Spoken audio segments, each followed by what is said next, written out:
All right, let's take a look now at our forecast right now because Mother Nature's really played a key role when it comes to Hoopfest. Yesterday it was nice and sunny. Yeah. Not too hot today. A little more fouls. Well, I would say a little bit more active weather today. Now, of course, we want people to be wary of lightning whenever that is in the vicinity. But overall, these rains were beneficial. The Spokane Airport picked up 1/10 of an inch of rain, and we are about almost 2 inches below average. So when we can get a nice downpour, especially this time of year, again, the lightning, a little iffy there, but to get those beneficial rains with those storms is certainly a positive thing. It cooled the fans off, cooled the players off, had a little bit of a breeze during those thunderstorms as they passed by, but still, overall, most of the day was dry and pretty good temperatures out there. 79 the high for now. It may bump up to 80 once we get the final numbers, so pretty close to average on the high, but we started off on a very mild note with the cloud cover. 64 this morning, of course, well below the records. Again, back in 2021, that was a hot year. 104 the record high. Currently we're sitting at 78 degrees, partly to mostly cloudy skies, of course, without the thunderstorms. Winds pretty light out there to the west at 6 miles per hour. Relative humidity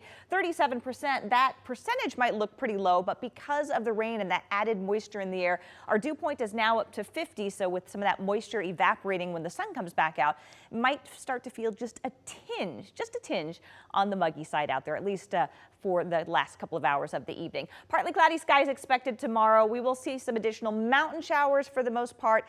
Don't think there's much risk for the Spokane area. And then for the rest of the week, as we're heading into the holiday weekend, dry with a gradual warm up. And it looks like by the time we get to this upcoming weekend, plenty of sunshine. Temperatures will be in the 90s. It'll be a very classic July summer weekend weather-wise. You can see that on the temperature trend, kind of hanging out in the low 80s over the next couple of days. A little bit breezy tomorrow, not too much. And then we'll see things start to dry out. The winds die down as we warm up. 90s by Friday, and it looks like we'll stay in the lower 90s all weekend long. Not breaking any records, of course, but still very hot for this time of year. On the weather map right now, we are under an area of low pressure that's caused some of those showers and thunderstorms to be kicked off this afternoon. That'll push out of the area. We'll start to dry out and clear out, but we're going to be in more northwesterly flow behind that and do still have some weak energy moving through. I think for tomorrow, that's mainly going to result in some thunderstorms in northeastern Washington and far northern Idaho over the higher terrain, kind of the usual spots. So future tracker showing things drying out later this evening after the sun sets, mostly clear skies overnight.